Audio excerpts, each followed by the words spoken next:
বন্ধন আসবে কোত্থেকে? ভালোবাসার বন্ধন তৈরি হয় যে মুহূর্তগুলোতে মনোবিজ্ঞানীরা বলেছেন, যারা এডুকেশন নিয়ে কাজ করেন, বাবা মায়ের সাথে বাচ্চাদের সম্পর্ক তৈরি হয় হচ্ছে বিছানায়, ঘুমাইতে যাওয়ার আগে, ঘুম থেকে ওঠার পরে, খাওয়ার টেবিলে, হাঁটতে বসতে খেলতে। সেই মুহূর্তগুলো কোথায়? আমাদের বাবা মারা লেখাপড়া করছেন না, আপনিও পড়ছেন না, আপনার ছেলে মেয়েকেও পড়া দিচ্ছেন না। যদি ফ্যামিলি সবাই মিলে বই পড়ে, তাহলে আপনার ছেলে মেয়ের ভিতরে বই পড়ার হ্যাবিট তৈরি হবে। আমরা ম্যাট্রিক ইন্টারে লেখাপড়ার থেকে কিন্তু বেশি বই পড়েছি, বাইরের বই পড়েছি। আমার বড় ভাই ইংলিশ লিটারেচার স্টুডেন্ট ছিলেন, আমরা স্কুল কলেজে থাকতেই শেক্সপিয়ার, মিল্টন, জেইন অস্টিন পড়ে ফেলেছি। তা আপনারা পড়ছেন কিনা? আপনারা কি শরৎচন্দ্রের সাথে আপনার লেখক আপনার ছেলে মেয়েকে পরিচয় করিয়ে দিয়েছেন? আপনার ছেলে মেয়েকে কি রবীন্দ্রনাথ ঠাকুর, ফররুখ আহমেদ, নজরুলের সাথে পরিচয় করাচ্ছেন? ছেলে মেয়েদেরকে ডেকে ডেকে জিজ্ঞেস করেন তো, আমি যখনই দেখা হয় জিজ্ঞেস করি, তুমি সর্বশেষ কি বই পড়েছো? এই সর্বশেষ ধরেন হ্যাঁ ও ক্যাঁকু অনেকক্ষণ ধরে করে, যে জিজ্ঞেস করে ফেললো, একটা বইয়ের নাম যদি বলতে না পারি, আবার ডানে বামে তাকায়, বান্ধবীরে যে ইঙ্গিত দিলে, হ্যাঁ আমি তো গত 21শে বইমেলা থেকে কয়েকটা বই কিনছিলাম, কিন্তু এখন মনে পড়তেছে না। কারণ হলো সে 21শে বইমেলায় ঘুরতে গেছে আপনার সাথে। আপনারা খেয়াল করছেন, 21শে বইমেলাটা বই কেনার আয়োজন না, এটা একটা মানে আনন্দ ফুর্তির আয়োজনে পরিণত হয়েছে। এই ধরনের হাস্যকর মেলা পৃথিবীতে দেখি নাই। লন্ডনে বুক ফেয়ার হয়, ভেরি সিরিয়াস, এইখানে ফুচকা খায়। ওইখানে ইউরোপ আমেরিকাতে বই মেলাতে মানুষ ফুচকা খায়, চটপটি খায়, এরকম স্ন্যাক্স খায়, এরকম কোনো দোকানই নাই। ফাইজলামি কথা নাকি আপনার? বই মেলাতে আপনি ফুচকা খাইতে যাবেন, সবাই বান্ধবীরা এক রকমের শাড়ি পরে সবাই বই মেলায় যায়, মনে হয় যে এখানে চৈত্র সংক্রান্তির মেলা হচ্ছে, পহেলা ফাল্গুন, নববর্ষের উৎসব চলছে। তাহলে এই যে প্রত্যেকটা জিনিসের ভিতরে যে অসঙ্গতি, সেটা আপনারা বাবা মারা যদি না বোঝেন, আপনার ছেলে মেয়েকে যদি ধরিয়ে না দেন, তাহলে কেমনে হবে? এই জন্য হচ্ছে আমার বিনীত অনুরোধ হচ্ছে অনেকগুলো, যে মানে আপনারা যা যা করছেন আপনাদের নিজেদের একটা আত্মসমালোচনা করা দরকার। আজকের প্রত্যেক বাবা মা বাসায় গিয়ে নিজেরা আত্মসমালোচনা করবেন যে আপনি আসলে ভালো বাবা মা কিনা। ভালো বাবা মা মানে এটা না যে আপনি দিন শেষে ইনকাম করে টাকা এনে বউর হাতে দিবেন, বাজার করে দেবেন, এতটুকুর মধ্য দিয়ে ভালো বাবা হয় না। শুধু রান্নাবান্না করে বাচ্চাকে তার দরদ দিয়ে সময় মতো খাওয়াবেন, ঘুম পাড়ায় দিবেন, এতটুকুর মধ্যে মা হওয়া যায় না। বাবা মার একটা বড় রোল হচ্ছে ছেলেমেয়ের ভিতরে ভ্যালু ইনস্টিগেট করা, স্বপ্ন দেখানো, আকাশ ছোঁয়ার কথা বলা, যে তুমি আসলে কোথায় যাবা। এই স্বপ্ন ছোঁয়ার জায়গাটাকে আপনি আসলে আপনার ছেলেমেয়ের মধ্যে ঢুকাচ্ছেন? আপনার ছেলে মেয়ে কি আপনাকে দেখে স্বপ্ন তৈরি করে? আপনাকে দেখলে কি তার প্রশ্ন তৈরি হয় যে আজকে এই প্রশ্নটা বাবা আসলে পরে জিজ্ঞেস করব, আজকে মাকে এই প্রশ্নটা করব, এই বইটা সম্পর্কে জিজ্ঞেস করব? আমার তো মনে আছে ছোটবেলায় আমি প্রশ্ন লিখে রাখতাম যে আজকে বাবা বাসায় আসলে কোন কোন প্রশ্ন তাকে করব। লম্বা প্রশ্নের তালিকা হইতো। বড় ভাই বাসায় আসলে পরে আজকে কী কী বিষয়ে আলোচনা করব। আপনাদেরকে কোনো প্রশ্ন জিজ্ঞেস করে আপনাদের ছেলেমেয়েরা আজকে সারাদিনে? ওরা যখন ফিরে যায় ওদের সাথে আপনারা আসলে কি কথা বলেন?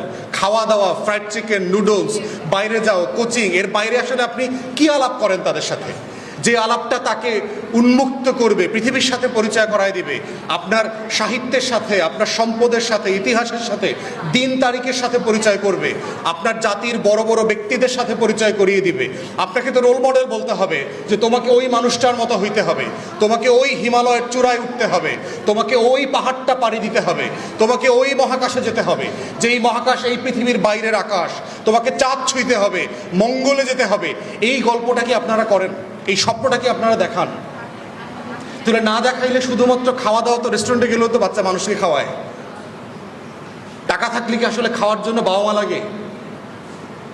রাস্তায় যারা, ইভেন বস্তিতে যারা থাকে, চুরি ছিনতাই করে চলে, ও তো খায়। তাহলে আপনাদেরকে আসলে কেন দরকার? বাবা মা কেন দরকার? আপনি আসলে তার জীবনে কি ভ্যালু অ্যাড করেন? আপনি রাস্তাঘাটে যান, যারা গাঁজা খায়, বাচ্চা বাচ্চা ছেলে পেলে দেখবেন না, এই যে পলিথিন ধরে ধরে গাঁজা খাইতেছে, দেখছেন না? ও দুপুরে খায় না, ও ভিক্ষা করে, ময়লা টকায়, ও ইনকাম করে না, ও তো রেস্টুরেন্ট থেকে খাবার কিনে খাইতেছে। তাহলে আপনার ছেলে মেয়ের জীবনে আপনি আসলে কি ভ্যালু অ্যাড করেন? রেস্টুরেন্ট ব্যবসায়ীর থেকে তো আপনাকে আর একটু বেশি ভ্যালু অ্যাড করতে হবে। যদি আপনি খাওয়ান আর কোচিং করান, তাহলে তো আপনারা আসলে রেস্টুরেন্ট ব্যবসা করতেছেন, আপনারা বাবা মা রোল প্লে করতেছেন না। তো আপনারা দয়া করে মানে বাসায় গিয়ে ভাববেন, আপনি কি আসলে রেস্টুরেন্ট ব্যবসায়ী, না আসলে আপনি বাবা মা? বাবা মা একটা গুরুত্বপূর্ণ জিনিস। আল্লাহ তাআলা কেন বাবা মায়ের ঘরে সন্তান দেয়?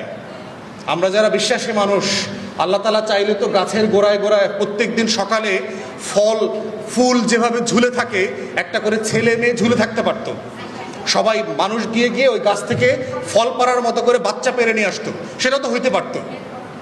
তাহলে বাবা মা দিল কেন? আপনি তার জীবনে আসলে কোনো ভ্যালু অ্যাড করেন কিনা? বাবা মনে করে আমি অনেক ইনকাম করে আসছি আর কি করব। তারপরও এত কাজের পরেও সকালবেলা বাজার করে দিই, এটাই তো বেশি। কাজ টাজ করে আসার পরে মেজাজ টেজাজ, ঢাকা শহরে এই মুড়ির টিনের চৈরা আইসা বাসা পর্যন্ত আসতে আসতে মেজাজটাও ধরেন গামা লেভেলে চলে যায়। তখন পোলাপানও দেখলেও মেজাজ গরম হয়। এই পোলাপানের কারণে তো চাকরি করা লাগতেছে, কাজে যাওয়া লাগতেছে, মুড়ির টিনে ওঠা লাগতেছে বাসা। তো এই ভ্যালু সিস্টেম নিয়ে আপনাদের বাবা মায়েদেরকে সিরিয়াসলি আপনাদের আত্মসমালোচনা করা দরকার, যে আসলে আপনারা বাবা মা কিনা। সিরিয়াসলি চিন্তা করবেন। এগুলো যদি নেগেটিভলি নেন, নেগেটিভলি নিতে পারবেন, যে ভাই আপনি কি আমার ছেলেমেয়েরা আমি কেমনে বড় করবো, তাতে আপনার কি করার আছে, এটা ফাইন নিতে পারবেন। ভাই আপনারটা আমি খাই, আপনারা ঠিক আছে আমারটা খান না, আপনারা আপনারটাই খান, কোনো সমস্যা নাই। তাহলে আপনার ছেলে মেয়ে ওইরকমই হবে, 10 জনের মতো হবে, খবর রাখবে না, বুড়া বয়সে বৃদ্ধাশ্রমে যাবেন, মূল্যবোধ শেখাবেন না, আর আশা করেন বুড়া বয়সে ছেলেমেয়েরা আপনাদের সাথে থাকবে। কিভাবে সম্ভব? প্র্যাকটিক্যালি সম্ভব না তো। আপনি যদি আপনার শ্বশুর শাশুড়ি দাদা দাদি নানা নানি সবাইকে নিয়ে একসাথে একান্নবর্তী জীবনযাপন করতে না শেখান, ছোটবেলা থেকেই যদি সে দেখে যে আমি কারো সাথেই আমার দেখা হয় না, ও কি করবে? ওর বড় হওয়ার স্বপ্নটা, ওর যে সফটওয়্যারটা ডেভেলপ করছে, ওর সফটওয়্যারে তখন খুব স্পেস তো আর থাকবে না, ওর সফটওয়্যারটা তো ছোট হয়ে গেছে, চাইনিজ মডেলের আছে। আমাদের প্রচুর চাইনিজ বন্ধু বান্ধব আছে, আমরা যখন বলি না যে আজকে আঙ্কেলের বাসায় যাব, খালার বাসায় যাব, ওরা হা হয়ে তাকায় থাকে যে চাচা কি, মামা কি, খালা কি, ফুফু কি, এর কোনোটাই তারা চেনে না। কেন চেনে না বলেন তো? কখনো চিন্তা করেছেন? চায়নার ওয়ান চাইল্ড পলিসি সম্পর্কে জানেন আপনারা? 60s, 70s, 80s যে ওয়ান চাইল্ড পলিসি ছিল। ওয়ান চাইল্ড পলিসি মানে কি? কারো কি চাচা হবে কোনোদিন, ফুফু হবে, খালা হবে, মামা হবে, কোনোদিন হবে? তাহলে এই আত্মীয়তার বর্গ সম্পর্কে তার কোনো ধারণা নাই। এই জন্য আমরা যখন বলি যে আমরা মামার বাসায় যাব, খালার বাসায় যাব, আমাদের চাইনিজ ফ্রেন্ডগুলো চোখ বড় করে থাকে যে ওই জিনিসটা আবার কি। কারণ সে দেখে যে বাবা মা, দাদা দাদি, নানা নানি, এই ফ্রেমের বাইরে আর কোনো আত্মীয় স্বজন নাই। ওয়ান চাইল্ড পলিসি মানে কি, তাই না? যে আপনার বাবা মা আছে, দাদা দাদি আছে, নানা নানি আছে, আর কিচ্ছু নাই। এবং জেনারেশনস আফটার জেনারেশনস তাদের আর কোনো সন্তান নাই, কোনো আত্মীয় স্বজন তৈরি হয় নাই। তাহলে কি আমরা কি পরিকল্পিতভাবে আমাদের এই মাইক্রো ইউনিটের ফ্যামিলির মধ্য দিয়ে সেই ফ্যামিলি ক্রাইসিসটা তৈরি করছি কিনা? তাহলে আপনাদের একটা দায় আছে কিনা আপনার সকল আত্মীয় স্বজনের সাথে পরিচয় করায় দেওয়া। আমাদের ছোটবেলায় মনে আছে যে বাসায় মেহমান আসলে আমাদের ভাইদেরকে লাইন ধরে এসে আব্বা পরিচয় করা দিতে বলতো। পরিচয় করতে পর্যন্ত পারে না। একটা ছেলে মেয়ে দেখবেন বাংলাদেশে ম্যাট্রিক ইন্টার করেছে, হ্যান্ডশেক করার পরে কি বলতে হবে, কি করতে হবে, অনেক লাজুক, চুপচাপ। একটা মুরব্বী মানুষ কথা বলছে, মানে সে কি করবে, মানে যে একটা হ্যান্ডশেক করলো, একটা লোকের সাথে দেখা হইলো, হ্যাঁ কি আছে, ঠিক আছে, আসতে বলছে তো আসলাম, আচ্ছা চলে যাই। মানে আপনি কখনো শেখাইছেন তাকে যে মেহমান আসলে কিভাবে কথা বলতে হয়, কিভাবে পরিচয় দিতে হয়, কিভাবে নাম বলতে হয়? একটা ঠিকানা লিখতে পারে না। ইউনিভার্সিটিতে পরে আমি বলেছি তোমার ঠিকানাটা লিখে আমাকে পাঠাও। তো লিখে পাঠাইছে, ধরেন এই শাহবাগ মোড় থেকে ডান দিকে রোডটা গেলেই হবে, ঠিকানা হইল। তারপরে বলে যে ভাই আপনি চিন্তা করিয়েন না, ওইখানে আইসা আমাকে ফোন দিয়েন। আরে মোবাইলের যুগে আপনাকে কেন ফোন দিতে হবে? ঠিকানাটা লিখছে, রাস্তার নাম লিখছে, হোল্ডিং নাম্বার লেখে নাই। গতকালকে ধরেন গুলশানে গেছে এক জায়গায়, খুবই হাই প্রোফাইল লোক, ঠিকানা দিছে, ফ্ল্যাট নাম্বার দেয়নি, বাসার নাম্বার দিছে, রোড নাম্বার দেয় না। এরপর আয়শা বলে যে ভাই ওই কোনায় আয়শা ফোন দিবেন, নইলে ওইখান থেকে বাজারের দিকে যাবেন, এরকম দেখবেন আপনাকে মানে হাবিজাবি অনেক কথা বলে, কিন্তু ঠিকানাটা লিখে দিতে পারে না। এবং আপনারা নিজেরা টেস্ট করে দেখেন তো বাসায় গিয়ে আজকে আপনি আসলে পুরো ঠিকানাটা লিখতে পারেন কিনা। আপনার ঠিকানার বাইরে যদি বলি যে ভাই লোকেশনটা দেন, অ্যাড্রেস এবং লোকেশনের পার্থক্য বোঝে না অধিকাংশ শিক্ষিত মানুষ বাংলাদেশে। আপনারা টেস্ট করে দেখেন যে অ্যাড্রেস আর লোকেশনের পার্থক্য আছে। তাহলে এই যে ছোটোখাটো জিনিস, এই ছেলেমেয়েরা যখন বিদেশ যাবে তখন দেখবেন যে সে প্রচণ্ড রকম কনফিডেন্স ক্রাইসিসে ভুগবে। আমরা সকল বাংলাদেশে আমাদের জেনারেশন তো সবচেয়ে ভালো ছাত্রদের একজন ছিলাম, আমরাই তো ইংল্যান্ডে গিয়ে দেখছি আমাদের স্ট্রাগল করতে হয়েছে। আমরা সবচেয়ে ভালো ইংলিশ জানা ছিলাম আমাদের জেনারেশনে, তারপর ইংলিশের কিছুই বুঝি না, কি বলে তা বুঝি না, আমি যা বলি সে তা বুঝে না, কেউ কারোটা কিছু বুঝি না। এরপরে আমরা এক সময় ওই যে আমার জুনিয়র কলিগ আছে এখানে নোমান, সেইন্সবারিজ নামে লন্ডনে আপনার একটা বড় সুপার মল আছে, আপনারা যদি আত্মীয় স্বজন থাকে হয়তো জানবেন আর কি। তো আপনার একটা কাস্টমার আসছে, আমরা ওখানে কাজ করি ফ্লোরে, এসে জিজ্ঞেস করতেছে যে এক্সকিউজ মি, আমরা এই যে বেবি স্পিনাচ কোথায়, কোন আইলে, অনেক বড় আইল তো আপনার, ম্যাসিভ, ধরেন 500 স্টাফ কাজ করে, ম্যাসিভ, এর থেকেও বড়, এই হলের থেকে অনেক বড় রুম। তো বেবি স্পিনাচের সাথে আমি পরের অংশ বুঝি নাই, বেবিটা বুঝছি। তো বেবি হওয়ার কারণে আমি মনে করছি বেবিদের যত জিনিসপত্র আছে ওইখানে ওই আইলটাতে নিয়ে গেছি। এখন ওই লোক এই ন্যাপকিন, টয়লেট্রিস, টিস্যু, এই বেবিদের সামগ্রী টামগ্রী দেখে আমারে বলতেছে তুমি কি আসলে বুঝছো আমি কি বলছি? এখন আমিও তো বোকাশোকা হয়ে গেলাম যে কোথায় নিয়ে আসলাম এই লোকটারে। এখন স্পিনাচ জানেন, স্পিনাচ কেউ চেনেন কেউ? হ্যাঁ, জিনিসটা কি? হ্যাঁ, সবজি, রাইট। এখন এই স্পিনাচের সাথে তো আমি পরিচিত না। তো এখন বাচ্চাদের টয়লেট্রিজের আইটেম কোথায় থাকে আর স্পিনাচ কোথায় থাকার কথা বলেন তো? আকাশ পাতাল না, একদম কমপ্লিট আরেক ডিপার্টমেন্টে নিয়ে গেছি না। এখন স্পিনাচের ভিতরে যেটা আছে এটা তো শাক, আমাদের যে পালন শাক, এই পালন শাকের কাছাকাছি একটা শাক। এই শাকের আবার দুইটা ধরন আছে, একটা হলো একটু বড় আর একটা হচ্ছে বাচ্চা শাকগুলোকে আলাদা করে প্যাকেট করে, ওইটাকে তারা বেবি স্পিনাচ বলে।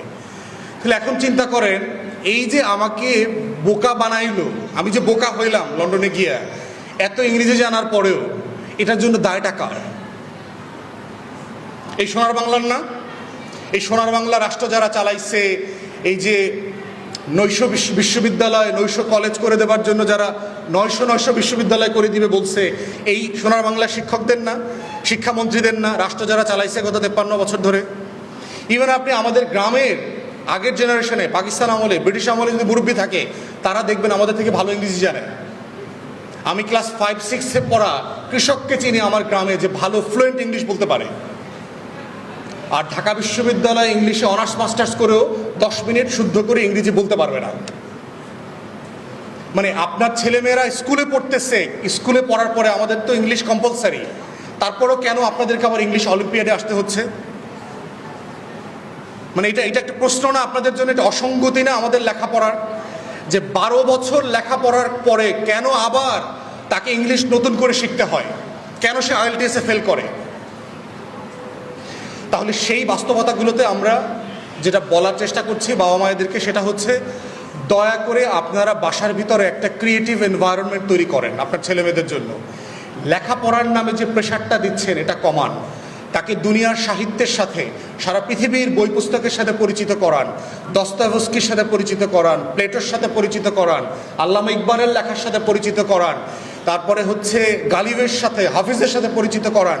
যত ধরনের রাইটার আছে, Shakespeare, Milton, Austen, Virginia Woolf, যার লেখা আছে সবার লেখার সাথে আপনাদের ছেলেমেয়েদেরকে পরিচিত করান।